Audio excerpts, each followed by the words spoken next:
হাসরের মাঠ করুন, এর থেকে ভয়াবহ কোনো কিছুই হবে না, স্বয়ং আল্লাহ কাজী হবে। ছেলে তার মাকে চিনবে না, মা তার ছেলেকে চিনবে না, স্বামী তার স্ত্রীকে চিনবে না, স্ত্রী তার স্বামীকে চিনবে না। স্ত্রী নেককার জান্নাতের দিকে যাইতেছে, স্বামী দূর থেকে, এই বিবি কই যাও, আমি তো তোমার প্রাণের স্বামী, আমার ছাড়া তো তুমি কোনো কিছুই বুঝতে না, তুমি যাইতেছো জান্নাত, আমার আমি তো ফিরে আছি কি।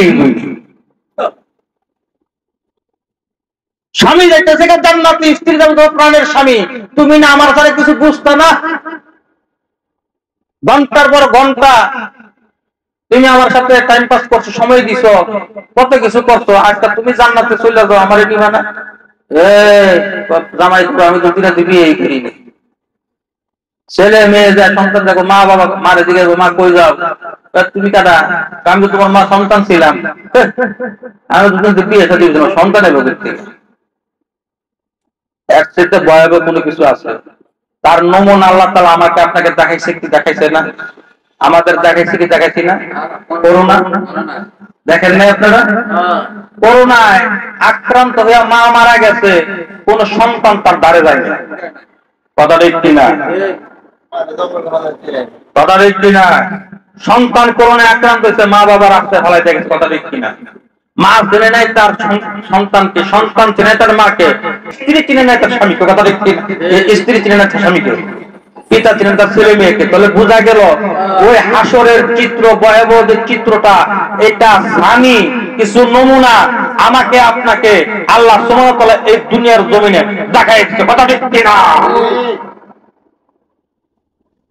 আপনি হাসরের মাঠে হিসাবপত্র করবেন পরে, আগে সামনে একটি বর্তমানটা দেন। বর্তমান আমাদেরকে দেখাই দিচ্ছে। অতএব ওই ভয়াবহ পরিস্থিতিতে কিভাবে আমি আপনি সামাল দিব, সামাল দেওয়ার কোনো উপায় নাই।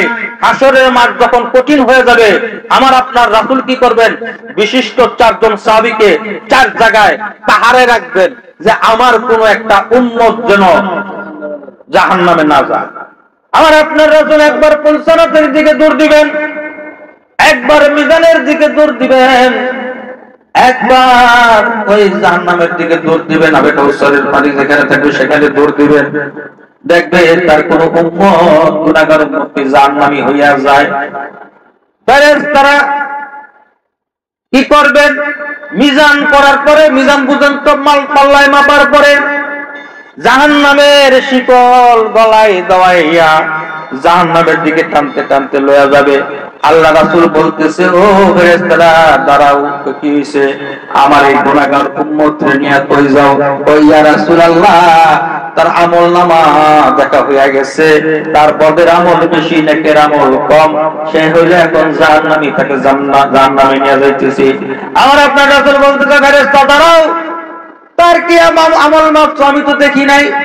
আবার মাপো। ইয়া রাসূলুল্লাহ, মাপা হইছে। তা আমি নিজের স্বচক্ষে আবার দেখতে চাই তোমাদের মাপটা সঠিক হইছে কিনা। এবার কি করবে? ফেরেশতারা যায় আবার যত রাসূল, আল্লাহ তাআলা তাকে বিশেষ পাওয়ার দিবেন, বিশেষ ক্ষমতা দিয়ে রাখছেন।